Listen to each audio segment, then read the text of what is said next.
On this episode of Team Building Saves the World. Broad term psychological safety, which is largely misunderstood, and that's fine. I'm here to clear that up. You suck. You're a blowhard. You're lazy. I've had that, boss. Psychologically safe with that. I know that, boss. I want you to listen to me because I think you're wrong. Yeah. And I think I'm right. And I want you to admit it. And now I'm like, safety is an illusion.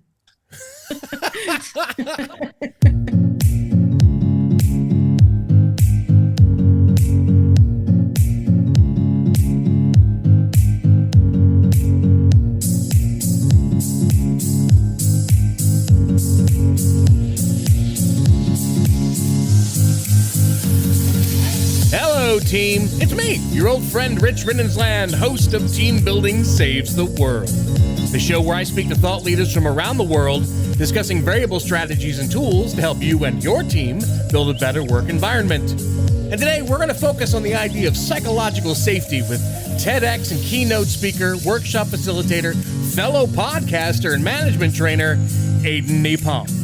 But first, I need to share some love with all of my supporters at Team Bonding. If your team is ready to experience teamwork through the power of play, then visit teambonding.com to learn more. Now, team, join me in welcoming my guest, fellow performer, improv performer, and host of the Changed podcast, Aden Nepom. Aden!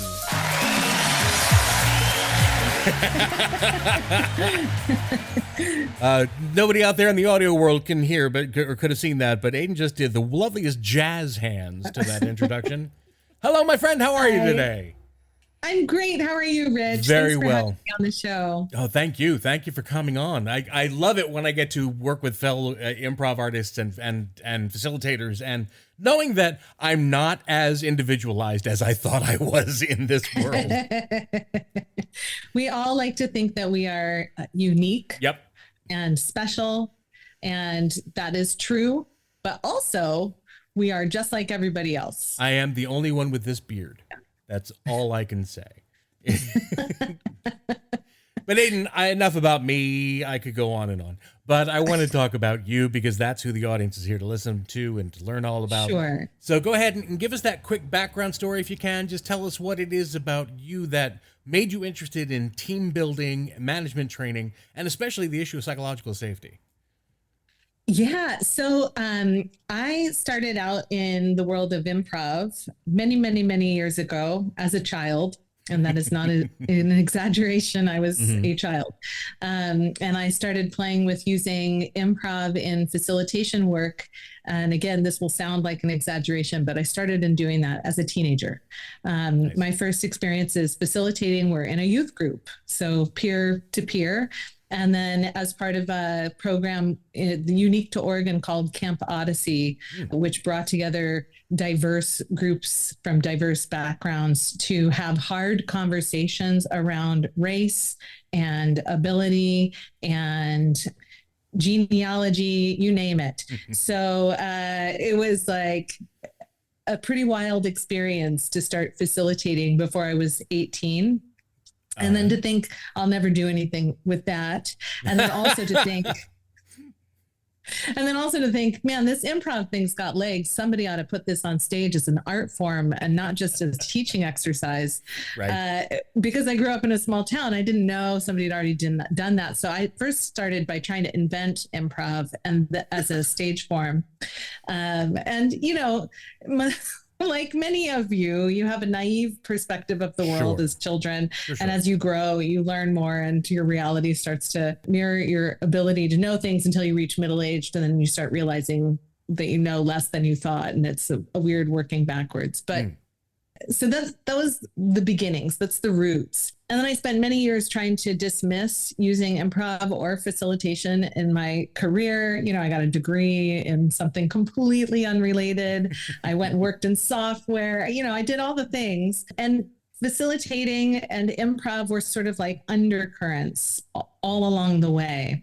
So when I was let go from a software company job in 2009, I just sort of, while I was figuring things out, did more improv teaching started doing corporate work through the improv school that I at the time worked for.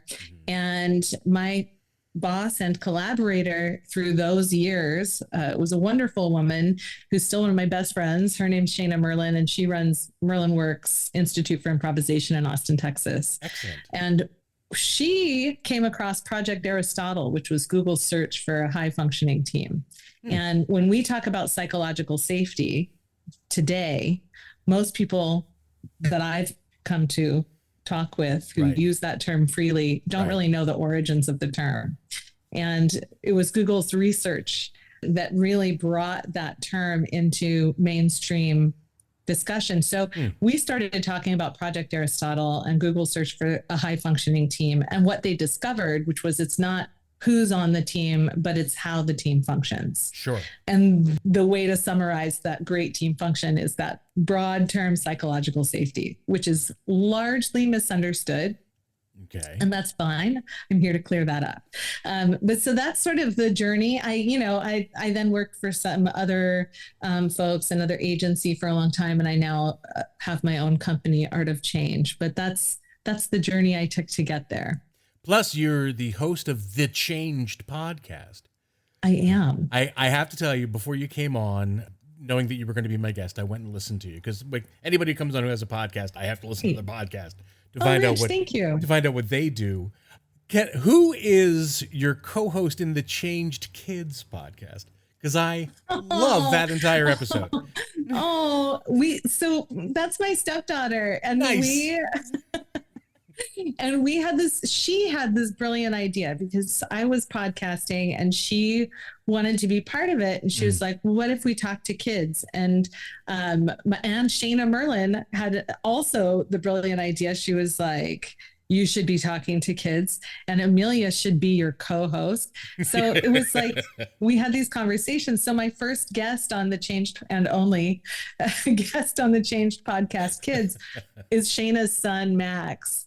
And it was a really fun conversation and I want to do more of that. And so does Amelia. But what we ran into is that kids these days are really overscheduled. Yes. And lining up an interview with a kid is way harder than lining up an interview with an adult. And we know how hard that can be. That can be hard. Lining up schedules is hard enough, but Amelia has her own schedule. We have limited time at home, which really narrows the possibilities. So it's basically like these hours on these 2 days are the only time she can do it. So when we reach out to potential guests, we're like, hey, we'd really love to talk to you. Are you available specifically here in any month on this day at this time? And they're like, oh no, that's when we have basketball or that's when we have soccer. Yep. So that's why there haven't been more episodes of the Changed podcast Kids. Please do let Amelia know she has a fan in me. I think the kid's got, oh my God, she's got something. I can't wait to tell her. But let's get back to the business at hand. So we're talking about psychological safety. What, for example, like coming from my era, the Gen Xers who came up as, this as a performer, you take the job that pays for the career. And as I was working, usually in the corporate world, we always thought of, we always heard that term safe space. Yeah. But is that the same as psychological safety or is it different? Or define psychological safety for me, please. Yeah, I don't know that safe space means the same thing now that it did when you and I started using that term. Right. I mean, it used to be in my bio, Aden creates safe spaces for people. and now I'm like, safety is an illusion. Okay. Here's where we get into it. Liability reasons, I cannot guarantee that this will be a space in which you are safe in every conceivable way. Right. But what I can do is create a space where you feel safe. Okay. Right? It's where it feels safe to speak up.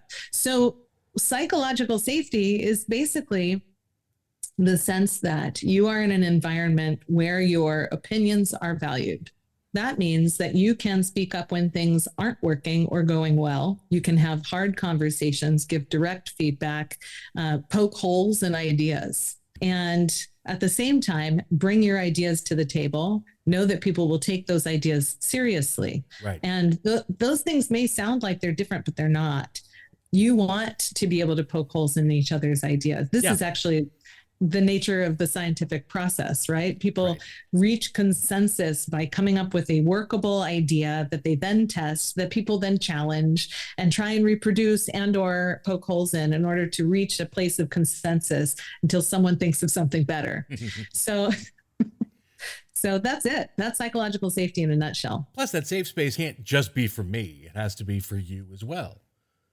Right. It's the sense on the team. So we'll take it into the work environment and say team. It's the sense on the team that in this team, we value speaking up. Okay. So now what are some of the misconceptions you've seen about psychological safety? I've seen some really fun ones. By fun, I mean horrifying, and people have left jobs because of them. Ooh. Because that's the consequence of misunderstanding these types of ideas is if you promote safety, for example, is a false promise that this is a place where you are safe, meaning like you will feel like a baby being held in your mama's arms and be rocked gently to sleep at your desk where you will produce great results by some mystery. That's not psychological safety. I don't really know what to call that. I could call it from I hate saying this. I'm going to say it and then I'm going to later be like, cut this out.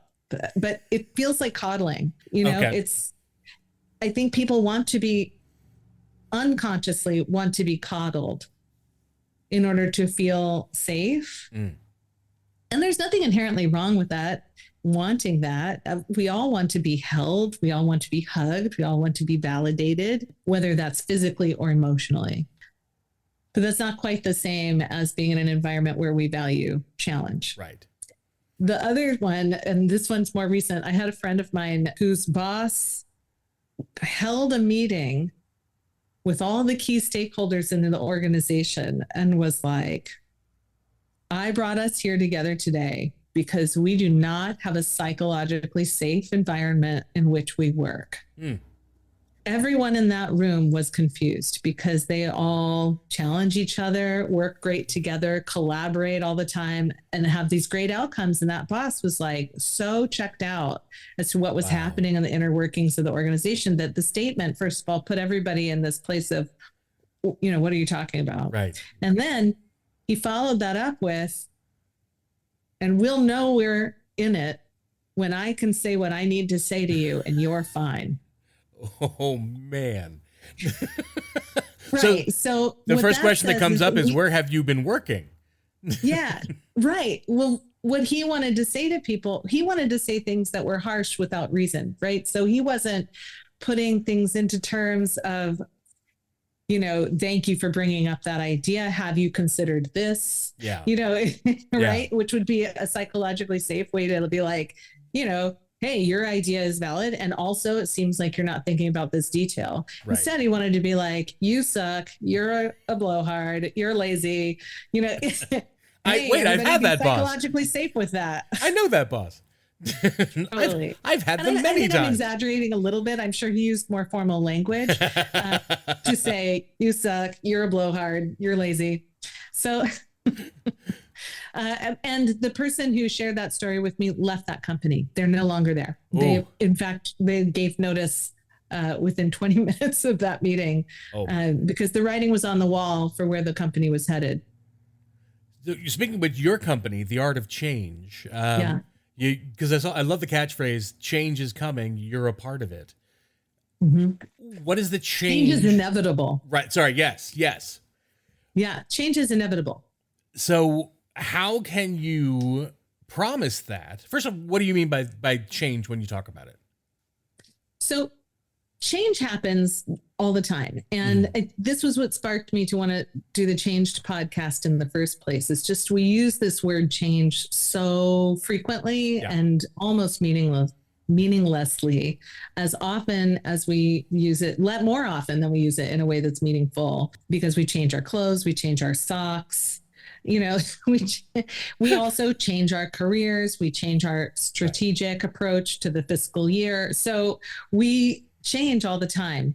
And what the art of change seeks to do is equip people with the skills and the tools to communicate through those changes in a way that we can be more purposeful about change. You can be at the helm of change, or you can be cast, from wave to wave in a ship that's got holes in it. It just depends on how you approach things.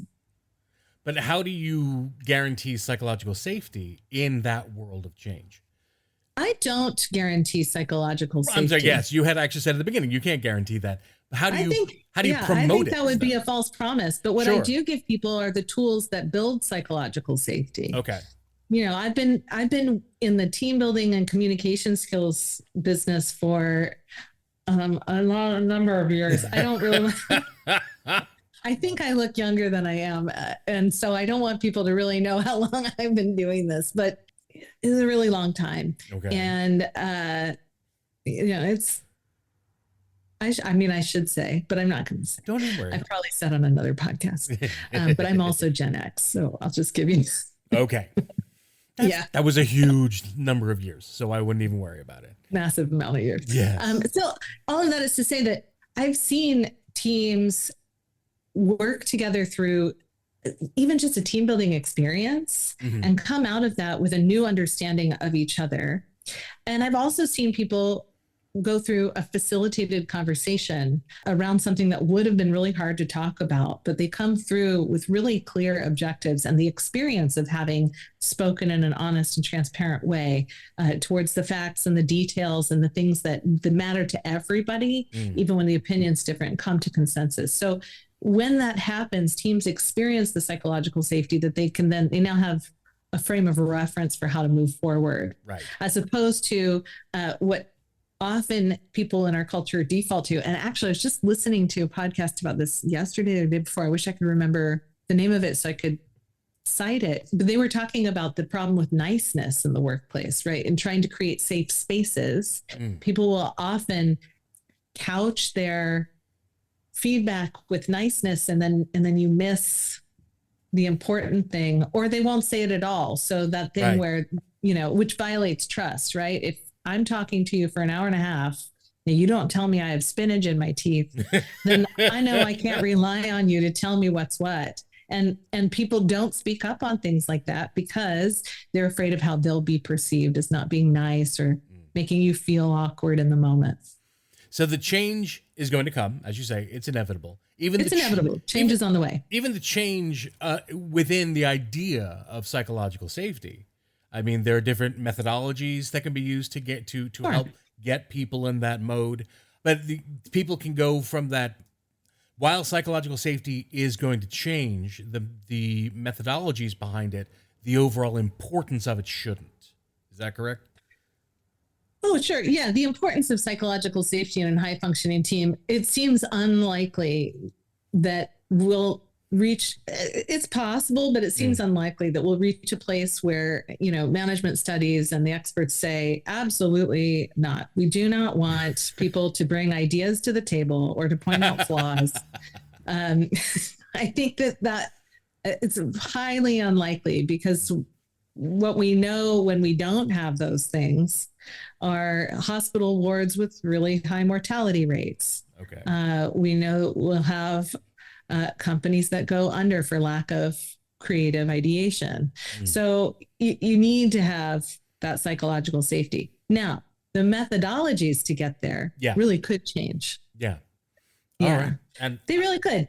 Right. So, I've, as a person in the improv world, as a person who's been coming in and doing improv team building, it already has changed. It will continue to change. I mean, you remember, I'm sure, Rich, you used to go in to an organization, and if you asked anybody if they'd heard of improv, you'd get a few hands, and then you'd ask them to clarify, and they'd be like, oh, it's that comedy club with the brick background, and they have that TV show Live at the Improv. Yeah.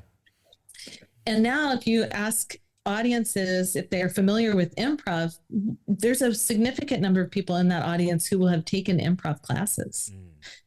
Right. So we know that even just in that one methodology of using improv as a team building exercise, that the game has changed. We're no longer introducing a brand new idea. in some ways. We are simply showing up as an expert in that area for having, experience in it. But it's one perspective of many. And I want to get into it a little more deeply as we come back, because I hope you don't mind. I need to step away just for a brief second, because I need to tell everybody out there about a company I am very proud to be a part of, Team Bonding. Team Bonding was founded over 20 years ago with one simple question. How can employees have a great time while fostering strong, authentic bonds between people who work together? No matter where your company is located, Team Bonding offers powerful, engaging, custom team building events designed to get the best out of your team anywhere in the world. They've created a catalog of innovative events using the power of play as a learning tool and tapping into the correlation of work and play. So whether it's scavenger hunts to Jeopardy or so many more, the team bonding of activities, whether it's live, virtual, or hybrid, maximizes the impact of team building with an accent on fun. Visit teambonding.com to schedule your event now. Team Bonding, when you want seriously fun results. And speaking of seriously fun, I'm so happy to be here with my guest, Aden Nepom. We are talking about keeping psychological safety and also the power of change. But, Aden, I got to talk to you. We were starting to talk about improv. How do you use improv to actually promote the idea of psychological safety? Well, there's two ways. So one of the ways that improv is really helpful is in creating. So when people have fun together, and I think you know this, Rich, when people have fun together, it builds bonds. And when people feel bonded and feel close to each other, they feel more inclined to share with each other. Good. So the one way that improv is helpful is in opening up those relationships and building those bonds. But I also use improv in other ways, such as to help activate learning different communication habits. So I use my experience as an improv teacher. What I don't do, I feel like I need to say this, I don't bring people up on stage to do role plays unless that's specifically requested. Right. Simply because I'm not personally a fan of the ambush approach to helping people open up. Right. I think that people open up in their own timing. But what I do have people do is have conversations with each other in the room. And but simultaneously, so it's not like an audience is watching. That exactly what I was going to say. If you're bringing like a group of 3 up out of an entire room, you're creating an audience, not a team. Exactly. So I want people to have conversations in the room, and I want them to build new habits with each other so that they can leave the room ready to continue communicating to each other and with each other in the ways that I believe build that psychological safety. So I use the experience as an improv teacher to teach these habits and give exercises that bring those to life in the same way that I would teach in an improv class, where you're going to have an experience. Right. We're going to talk about how it went in general and what we think it might take to make that a more powerful or more useful or more practical experience. And then we usually will do another round of that. The other thing that I do, which is not specific to improv, is I bring communication tools to the table that come from my dad's brain. My dad was a best-selling author in this space. And so I have all of the tools he developed, and I get to use improv. Well, I guess it is improv related. I use improv to bring them to life, which is really nice. In fact, my dad, Dr. Rick Kirshner, he co-authored Dealing with People You Can't Stand. They just put out a new edition of that book at the beginning of last month. So there's new chapters in there that I got to contribute ideas to, which felt really great. So that's a little bit of how I do that. Right now, the place where I think I am having the biggest impact is helping people have difficult conversations, have those challenging communications. Yeah, I was going to ask, like, can you give me an example of that? Like, what is it that you do? Some of the strategies you would recommend. I don't want you to give away the story here. I still want them. I want enough for someone to go, hey, we could use that and call you, but not go, hey, thanks for giving me the whole recipe. I'm going to do this on my own now. Actually, it's a really simple recipe, and you can see the recipe on my Substack. I am giving away the recipe for free. I tell workshops for free. What you don't get by hearing the recipe is the same as experiencing the recipe in the room, right? You don't get to cook the ingredients and walk out having practice and confidence in them. But there are 5 pillars to a reasoned exchange from my point of view. And I was just thinking about this morning. I was just thinking that the first pillar is so important that it should just be its own. One It's pillar. just its own thing. It's so Okay. important, and it's the step everyone wants to skip. Oh, okay. What's that? The step that's so important that everyone wants to skip is Yeah. knowing why you're having the conversation in the first place. Ah. You have to have a really clear objective for having a conversation with someone when you disagree. When you already know that you disagree, Right. you aren't super crystal clear on what the purpose is for having a conversation, then you're just going to escalate or cause a rift, or best case scenario, spin your wheels.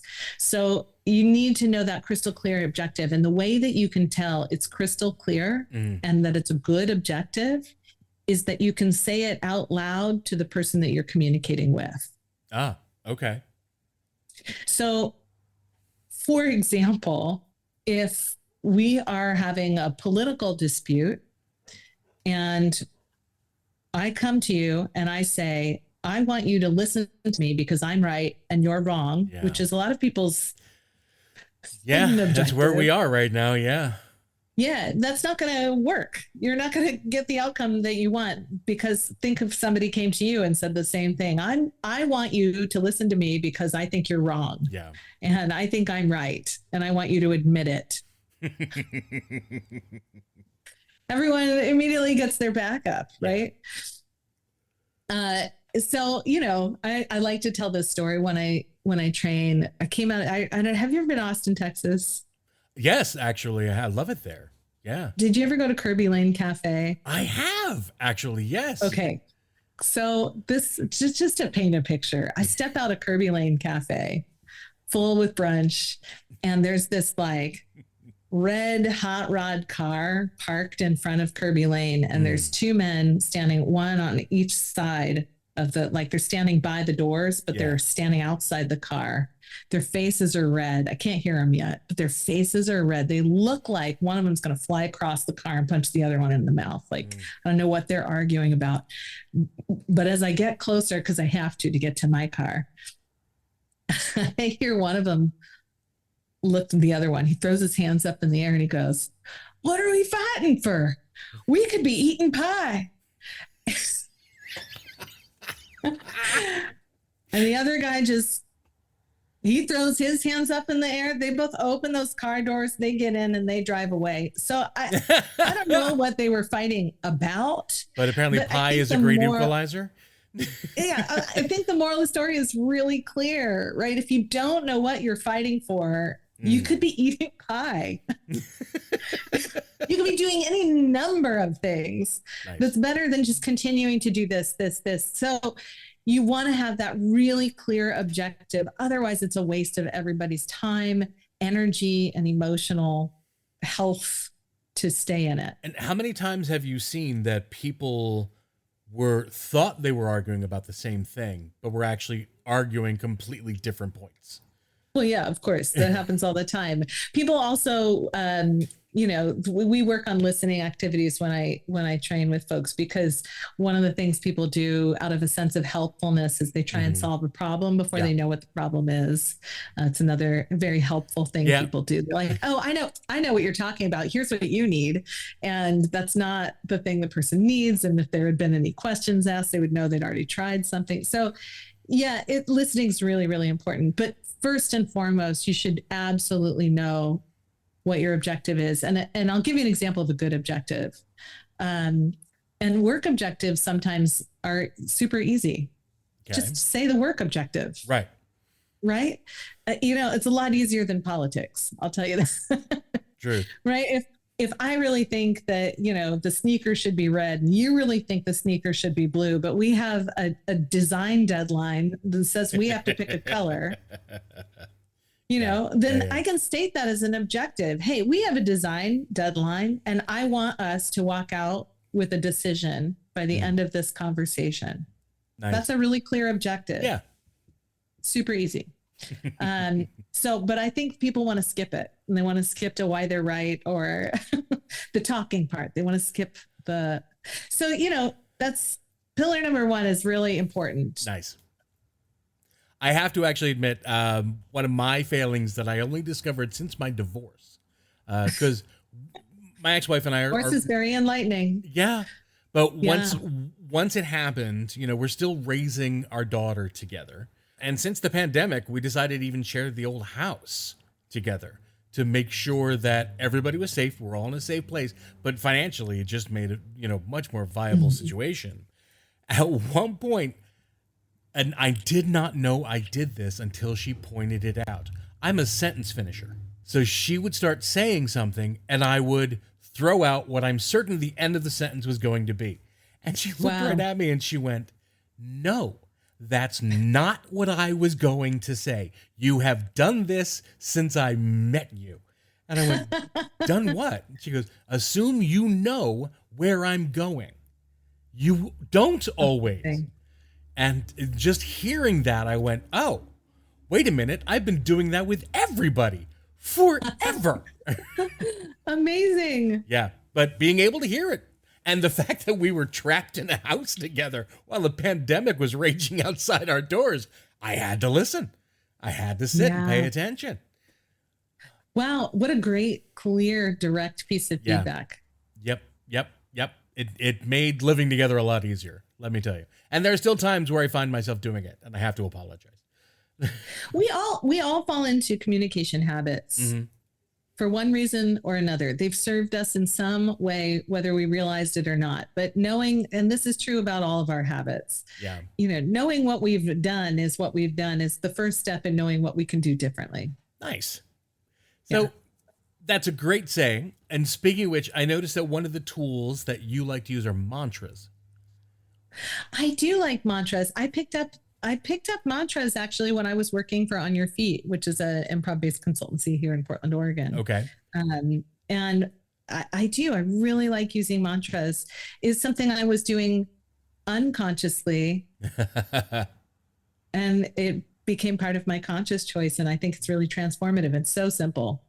Can you give me some examples of Absolutely. some of the mantras that you use, especially concerning psychological safety? Sure. Yeah. So just to give everyone a sense of this. So if you've done any meditation, you know what a mantra is. It's something that you repeat over and over again. It helps ground you.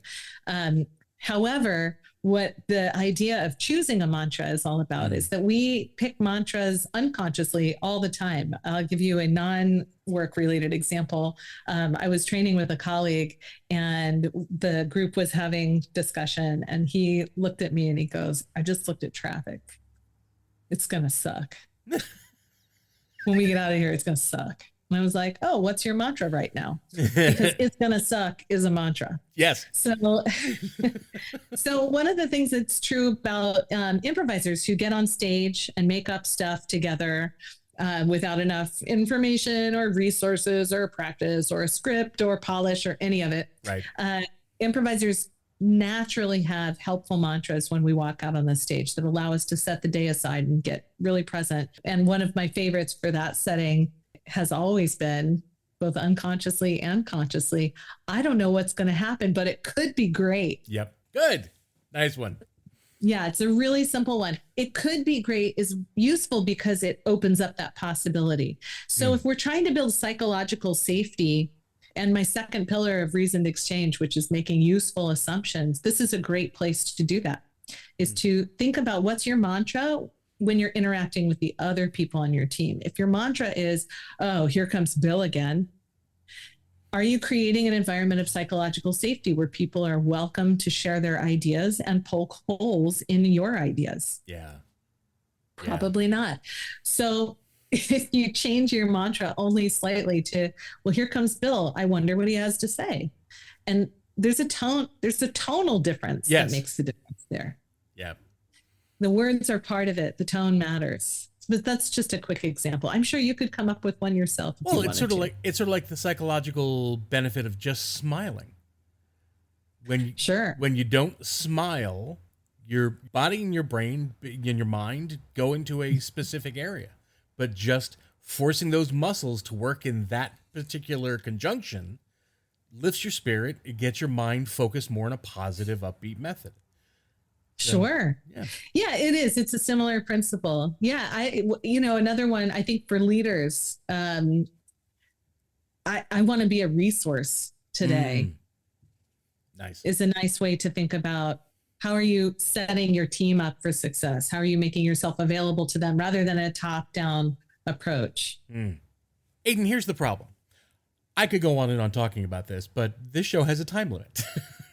I mean, we have so many different possibilities of just ways we can take this conversation. Instead, I want to try to wrap up if I can. Give me a piece of actionable advice that someone out there who's listening right now can implement either within themselves or within their own team to get this focus on psychological safety as a part of their everyday. I'm a big believer in leading by example. I think we spend a lot of time waiting for other people to create an environment of psychological safety for us, waiting for other people to make our ideas heard, or waiting for other people to ask for our feedback. There it is. And so I think the biggest takeaway that I would love people to walk out with is the only behavior you can control is your own. And that's not a shock to hear. You've heard it many times. Yep. You already know. I have a teenager. And yet, so I've said it millions of times. And yet, right? So really starting to practice, investigate your own assumptions, getting really clear on why you're having conversations. And when you give feedback, thinking about how do you give simple, practical, detailed feedback as opposed to personal, opinionated feedback. Okay. Those things will be huge. Love it. Love it. My team out there, please give that big round of applause one more time for Aden Nepom. They love you. They love you. That's actually 1,000 people I keep trapped under my desk. Trapped, housed, it's all. I hear they're unionizing, so I want to support that. Watch out. Yeah, I want to support that with them, though. I think that it could be helpful. Aden, did you have a good time today? I did. Thank you so much, Rich. This is a wonderful conversation. Thank you for coming on board, and I hope you continue to have a good time because it's time for my speed round. Okay, let's do it.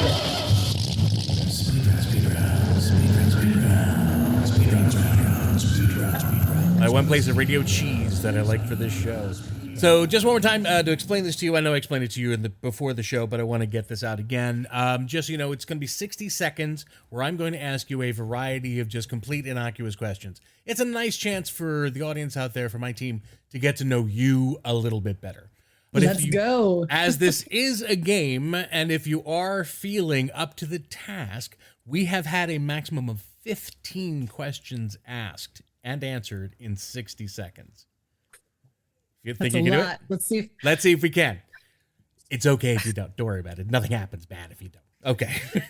I'm going to play some music. I'm going to ask the first question. Aden, if you're ready, let's go. Let's go. What's your name? Aden. How many kids do you have? 1. How many pets?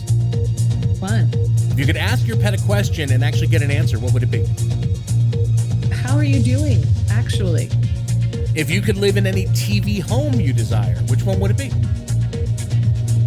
Oh, boy. Probably the House and Family Ties. That family. Yeah. What's your favorite ice cream? Ice cream. Would you rather live for a week in the past or the future? Say again? Would you rather live for a week in the past or the future? Future. What's your most embarrassing childhood memory? Getting a spider bite right here that made it look like I had a black eye, and then going to the bar mitzvah of my biggest crush. What's your favorite childhood memory? Sitting on the tailgate of the pickup truck with my dad, eating a Haagen-Dazs ice cream outside of Lithia Park. That's beautiful. You got 11. 11 questions. Well done. Man. That's really not bad. Aden, quick, before we say our farewells for today, and again, I want to thank you so much for coming on and being with us. This was a fantastic conversation. But can you tell my team out there how they can find out more about you and where they can find you if they need to reach out to you? Yeah, You know what? Connect with me on social. I'm on all the platforms, but I'm the most active on LinkedIn. So send me a message. Let's talk. If you have questions, if you have any questions about anything we talked about here today, that's the fastest way to get answers. Just connect with me on social. And I'm sure, obviously, there'll be links to my website and stuff in the show notes. So I wouldn't worry about any of that, but just find me on LinkedIn. Let's talk. And don't forget to go listen to the Changed podcast and the Changed podcast Kids. It's a fantastic little podcast. I really do enjoy it myself. Thank you. Thank you. And thank you, my team out there. That's it. We're wrapping up yet another episode of Team Building Saves the World. If you've enjoyed this episode, whether you're new to the podcast, an old fan of the show, please be sure to share it with everyone that you know. Whether they're a coworker, a friend, a family member, it just helps us to share all this vital information. You can find out all about us, including all past episodes, at teambonding.com/podcast. You can also find us wherever you find your favorite podcasts. Google Podcasts, Apple Podcasts, Spotify, wherever you go to listen, my friends, we will be there. And please don't forget to look for us on all the social medias while you're looking for Aden. You can find us at Team Bond Podcast and leave us a message. Tell me what you liked about this show. Tell me what you didn't like about this show. Tell me what you'd love to hear about in a future episode. I do want to hear from you. So, before we say our farewells for this episode of Team Building Saves the World, please never forget, my friends, if you are within the sound of my voice, you're on my team now, and I am forever going to be on yours. So long, team. I'll see you next time.